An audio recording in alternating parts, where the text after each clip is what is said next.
Exciting video में आप सभी लोगों का स्वागत है। मेरा नाम है सुधीर और इस पर्टिकुलर वीडियो में हम बात करने वाले हैं Nifty and bank Nifty option chain के बारे में। उसको समझने की कोशिश करेंगे, अंडरस्टैंड करेंगे कि यहाँ पे जो मार्केट के अंदर फॉल आया है, इस फॉल के चलते मार्केट और कितना गिर सकता है और जो यूक्रेन और रशिया का जो प्रॉब्लम है बेसिकली इसका इफेक्ट कितने दिन तक रहेगा, इसको हम समझने की कोशिश करेंगे। और इंडिया विक्स 30 के ऊपर निकला है।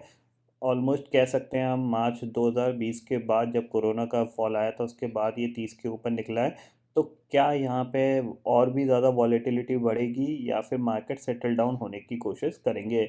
इंपॉर्टेंट सपोर्ट और टारगेट कौन कौन से यहाँ पे बनेंगे निफ्टी और बैंक निफ्टी के लिए वो भी हम समझने की कोशिश करेंगे। तो जल्दी से वीडियो को स्टार्ट करते हैं ऑप्शन चेन डाटा पे और समझते हैं यहाँ पे कल से जो नई सीरीज स्टार्ट हो रही है उसमें कैसा डाटा बना हुआ है और प्लस साथ ही में अब मार्केट का कैसा आउटलुक रहेगा इसको भी हम समझने की कोशिश कर रहे हैं। तो सबसे पहले बात कर लेते हैं मार्केट एट 11 की। मार्केट एट 11 में मैंने आपको क्लियरली बताया था कि मैं रिकवरी के लिए प्ले करूंगा। तो यहाँ पे एक अटैम्प्ट हुआ अभी रिकवरी का, लेकिन जब इसने इस लेवल को ब्रेक कर दिया था, ठीक है, ये लेवल ब्रेक कर दिया, ये मेरा स्टॉप लॉस था बेसिकली 16,540 का। जैसे ये लेवल ब्रेक हुआ तो मैंने अपनी पोजीशन एग्जिट कर दी थी, जो भी लॉस था उसको बुक किया और उसके बाद मैं नेगेटिव साइड पे आ गया था क्योंकि यही मेरा स्टॉप लॉस था।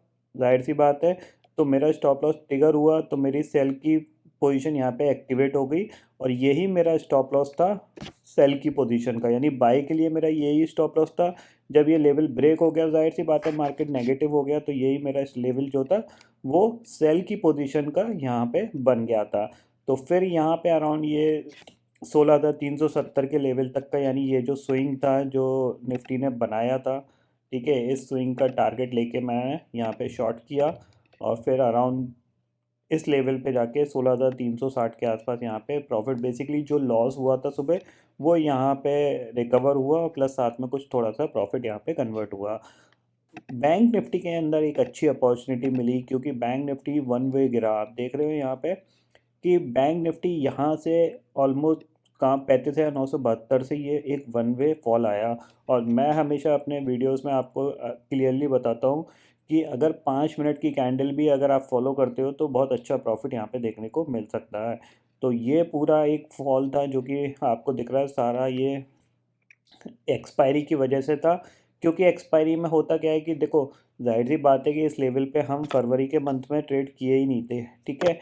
तो जो भी पुट राइटर्स थे जो ट्रैप हुए बिकॉज ऑफ गैप डाउन की वजह से, एंड ऑफ द डे वो अपनी पोजीशन को अल्टीमेटली स्क्वायर ऑफ करके गए, यानी जाहिर सी बात है वो प्रीमियम क्या है वो ज़ीरो हो जाएंगे। अब वो पुट राइटर्स हैं तो उनको मजबूरन अपनी पोजीशन को स्क्वायर ऑफ ही करना पड़ेगा क्योंकि वो डीप इन द मनी चली गई हैं। तो उसका pressure end of the day आपको मार्केट में देखने को मिला। और बैंक निफ्टी के अंदर ऑप्शन जो सेलिंग होती है वो ज़्यादा होती है, तो आपको दिख रहा है यहाँ पे ये कंटिन्यूसली फॉल देखने को मिला। इसमें एक अच्छा प्रॉफिट यहाँ पे कमाने को मिला था। 35,700 की कॉल, 35,500 की कॉल, 35,800 की कॉल, ये कॉलों ने बहुत अच्छा, सॉरी पुट्स ने बहुत अच्छा प्रॉफिट बना के दिया। अब यहाँ पे समझने की कोशिश करेंगे कि कल क्या हो सकता है।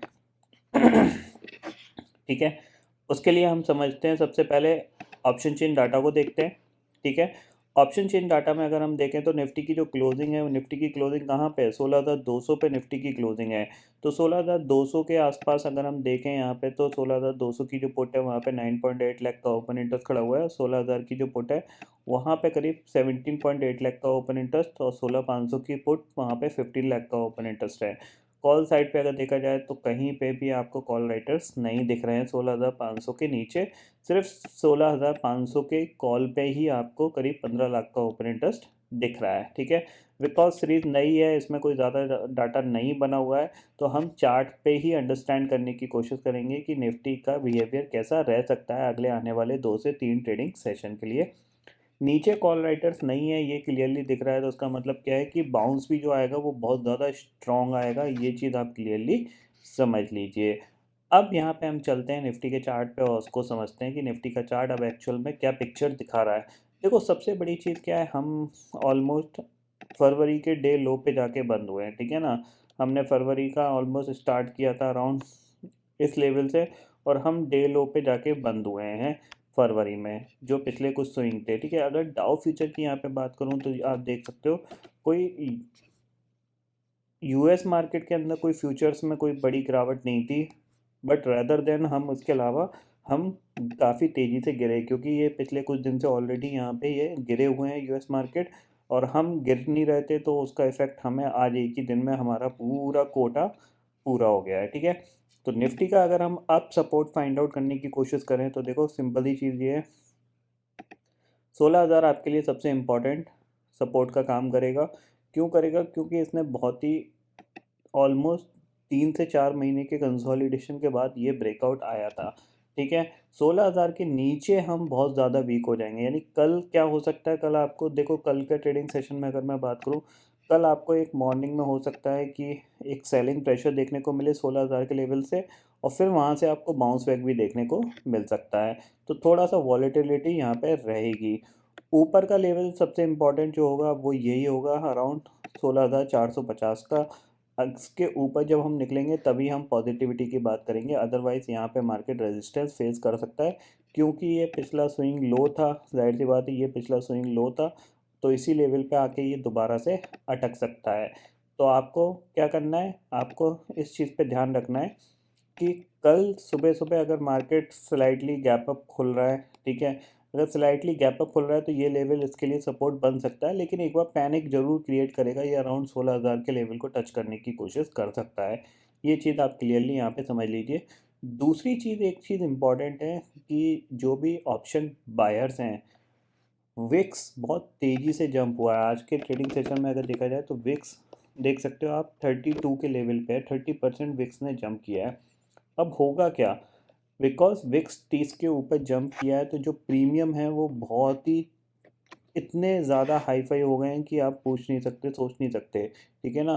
तो उसकी वजह से यहाँ पे क्या, देखो आप देखो 16,000 की पुट 300 रुपये की है, ये वीकली है, ये 300 रुपये की, और आप कॉल देख सकते हो यहाँ पे 500 रुपये की। यानी अगर 16,500 के लेवल का आप देखो, 16,500 अराउंड निफ्टी 16,200 पे बंद हुआ है, हाँ 16,200 की आप कॉल देखो, ऑलमोस्ट 390 रुपये की है, और पुट आपकी 369 रुपीज़ की है। अगर यहाँ पे अप्रॉक्सीमेशन देखा जाए तो 750 रुपये का शॉर्ट स्ट्रेडल बन सकता है यहाँ पे। यानी अगर कोई 16,200 का शॉर्ट स्ट्रेडल बेचता है तो ऑलमोस्ट ऑलमोस्ट वो ऊपर करीब 17,000 और नीचे अराउंड 15,300 तक सेफ है, यानी इतनी बड़ी जोन यहाँ पे क्लियरली दिख रहा है। तो कल के ट्रेडिंग सेशन में यहाँ पे एक अपॉर्चुनिटी देखने को यही चीज़ मिलेगी कि जो प्रीमियम है वो बहुत तेज़ी से जंप हुए हैं, तो आपको ये कूल डाउन भी होते हुए दिखाई देंगे, तो थोड़ा सा मार्केट क्या कर सकता है, होल्ड कर सकता है, कंसोलिडेशन कर सकता है। तो उसके लिए भी आप पहले से ही प्रिपेयर रहिएगा। इसीलिए मैं आपको यहाँ पे सलाह दे रहा हूँ कि एग्रेसिव कोई भी ऑप्शन बाय करने की कोशिश मत करिएगा ये सोच के कि मार्केट गिर रहा है तो मैं बहुत पाए, आपको लॉस भी बहुत तेज़ी से हो सकता है। इस चीज़ को आप ज़रूर ध्यान में रखिएगा, ठीक है ना। तो निफ्टी के लिए आपको यहाँ पे क्लियरली समझ में आ गया कि नीचे जो है वो 16,000 अब आपके लिए बहुत ज़्यादा इंपॉर्टेंट लेवल रहेगा। मुझे एक्सपेक्टेशन है कि यहाँ से ये एक बाउंस करना चाहिए अराउंड दोबारा से 16,500 या फिर 16,800 तक का। ये चीज़ मेरे को यहाँ पे एक्सपेक्ट लग रही है, बाकी देखेंगे, क्योंकि आज तो एक्सपायरी थी। एक्सपायरी पे क्या होता है कि एंड ऑफ द डे यहाँ पे बिकॉज ऑफ पोजीशन फंसती हैं तो फिर लोग अपनी पोजीशन को स्क्वायर अप करते हैं, क्योंकि उनके पास टाइम नहीं होता। उसका प्रेशर मार्केट को नीचे या ऊपर ले जाता है, ठीक है। बैंक निफ्टी की बात कर लेते हैं, तो देखो बैंक निफ्टी में स्टिल अभी जगह है गिरने की, क्योंकि ये हमने स्विंग लो बनाया था करीब 34,000 का, तो 1,000 पॉइंट ये कट कर सकता है, ठीक है ना। तो कल आपको सुबह सुबह अगर ये मॉर्निंग में पैनिक बनाता है, यानी मॉर्निंग में अगर ये फ्लैट खुलता है और ये 35,000 को ब्रेक करता है, तो हो सकता है ये 700-800 पॉइंट की इंस्टेंट गिरावट दिखा सकता है। तो इस पे आपको ज़रूर यहाँ पे फोकस रखना चाहिए। अब आपको ज़्यादातर इंट्राडे के प्राइस एक्शन के हिसाब से ही ट्रेड करना पड़ेगा जब तक विक्स 25 से ऊपर है, ठीक है ना। आप किसी भी लेवल वाइज आप ट्रेड नहीं कर सकते कि आप सोचो कि 36,000 पे रेजिस्टेंस लेगा, ज़रूरी नहीं है ये रेजिस्टेंस ले, इसको ये इमीडिएटली ब्रेक भी कर सकता है, क्योंकि जब विक्स हाई होता है जो वॉलेटिलिटी होती है वो बहुत ज़्यादा होती है, रेंज बहुत बड़ी बन जाती है। जैसे मैंने बताया ना, अभी एट द मनी का शॉर्ट स्ट्रेडल 750 रुपये का है, यानी 5 ट्रेडिंग सेशन है। अगर कोई एक दिन भी मार्केट कंसोलिडेशन कर गया तो मेरे हिसाब से 60 से 70 पॉइंट ईजिली उसमें मिल सकते हैं, क्योंकि हाई विक्स में यही होता है, जो प्रीमियम होते हैं वो शुरू में बहुत ज़्यादा होते हैं, जैसी टाइम वैल्यू घटती है तो प्रीमियम वो बहुत तेज़ी से ड्रॉप होते हैं। तो यहाँ पे आपको व्यू किस चीज़ का रखना है, 36,000 के ऊपर जब तक बैंक निफ्टी नहीं निकलता तब तक आपको कोई एग्रेसिव बाइंग नहीं करनी चाहिए, ये चीज़ समझ लीजिए। और अगर कल अगर ये सुबह सुबह फास्ट गिरता है, ठीक है ना, तो आप रिकवरी के लिए भी प्ले कर सकते हो, ये चीज़ समझ लीजिए। यानी सब कुछ कल के ट्रेडिंग सेशन पे डिपेंड करेगा कि कल मॉर्निंग में ये कैसे बिहेव कर रहा है। हो सकता है कि ये गिरे उसके बाद ये रिकवर करना स्टार्ट कर जाए यहाँ पे, तो उसको हम देखेंगे, क्योंकि एक दिन के हिसाब से हम ये डिसाइड नहीं कर सकते कि यहाँ से मार्केट में कोई बड़ा फॉल आ जाएगा या फिर मार्केट यहीं से ऊपर भागना स्टार्ट हो जाएगा। लेट देम मार्केट को एटलीस्ट एक डब्ल्यू पैटर्न बनाने दो, फिर यहाँ पे डिसाइड करेंगे कि हमें एग्रेसिव बाइंग और सेलिंग किस लेवल पे करनी है।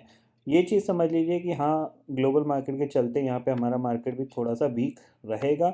अगर ग्लोबल मार्केट में बाउंस आता है आज के ट्रेडिंग सेशन में या फिर कल के ट्रेडिंग सेशन में, तो हम भी एक स्ट्रॉन्ग बाउंस दिखाएंगे 2 से 3% का। ये चीज़ आप क्लियरली यहाँ पे समझ लीजिए।